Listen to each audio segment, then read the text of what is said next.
BSNL पकड़ेगा अब तेज रफ्तार क्योंकि कंपनी को मिल गया है टाटा का साथ। यानी बीएसएनएल के दिन अब जल्द ही पलटने वाले हैं। दरअसल सरकार ने बीएसएनएल के एक अहम काम की जिम्मेदारी को टाटा ग्रुप को सौंप दिया है।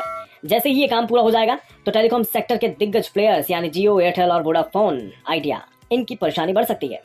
कैसे, चलिए जानते हैं। शुरुआत खबर से करते हैं और खबर यह है कि बीएसएनएल ने अपने 4G नेटवर्क का विस्तार करने के लिए टाटा ग्रुप की कंपनी को एक ठेका दिया है। ये काम सौंपा गया है टीसीएस की अगुवाई वाले कंसोर्टियम को। इस कंसोर्टियम को बीएसएनएल की ओर से 15,000 करोड़ रुपए का एडवांस परचेज ऑर्डर भी दे दिया गया है।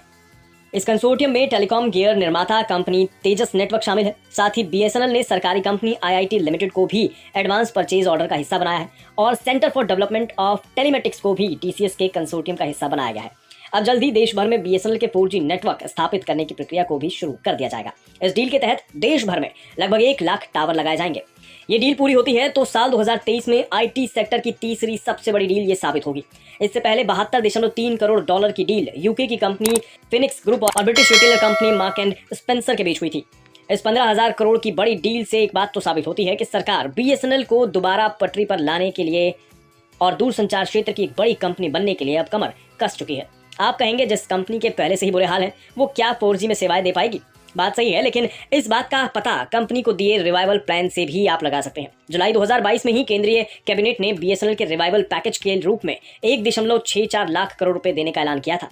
इसमें 43,964 करोड़ रुपए का सीधा कैश सपोर्ट था, जबकि 1.20 लाख करोड़ का तकनीकी और अन्य सपोर्ट अलग से है।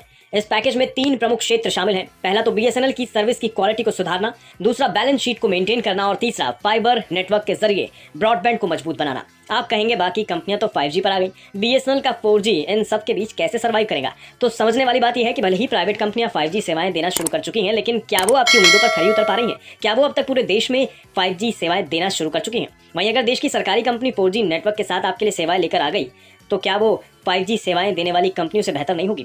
वैसे आपकी जानकारी के लिए बता दें, आज भी देश भर में लगभग 40 करोड़ यूजर्स 2G नेटवर्क का इस्तेमाल कर रहे हैं। उनके लिए बीएसएनएल का 4G किसी वरदान से कम नहीं होगा। वहीं बात रही 5G की, तो फिलहाल तो भारत अगले 2-3 साल के अंदर जाकर 5G राष्ट्र बन पाएगा पूरी तरह से। हालांकि फिलहाल तो प्राइवेट प्लेयर्स का ही इस सेक्टर में वर्चस्व दिखाई देता है। ट्राई के आंकड़े बताते हैं कि फरवरी में ही इन प्राइवेट प्लेयर्स ने ताबड़तोड़ ग्राहकों को अपने साथ जोड़ा है, जिसमें जियो टॉपर दिखी है। जियो ने फरवरी में ही 10 लाख से ज्यादा सब्सक्राइबर जोड़े हैं और इसी के साथ जियो के मोबाइल सब्सक्राइबर्स की तादाद बढ़कर 42.71 करोड़ पर पहुंच गई है। वहीं एयरटेल के मोबाइल सब्सक्राइबर्स की तादाद में 9.82 लाख ग्राहकों का इजाफा हुआ है, जिसके बाद कंपनी के कुल मोबाइल सब्सक्राइबर 36.98 करोड़ पर पहुंच गए हैं। इन दोनों कंपनियों के उलट वोडाफोन आइडिया का हाल थोड़ा खराब दिख रहा है। कंपनी ने फरवरी में 20 लाख मोबाइल सब्सक्राइबर्स को गंवा दिया, जिसके बाद वीआई के मोबाइल सब्सक्राइबर्स की संख्या घटकर 23.79 करोड़ रह गई है। वहीं अगर बीएसएनएल की बात की जाए तो इनके कुल सब्सक्राइबर्स की संख्या लगभग 10 करोड़ से ज्यादा है।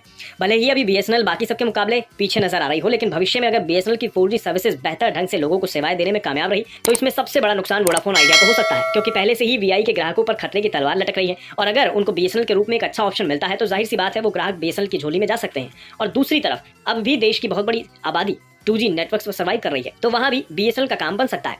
आपकी क्या राय है? कमेंट बॉक्स में बताइए।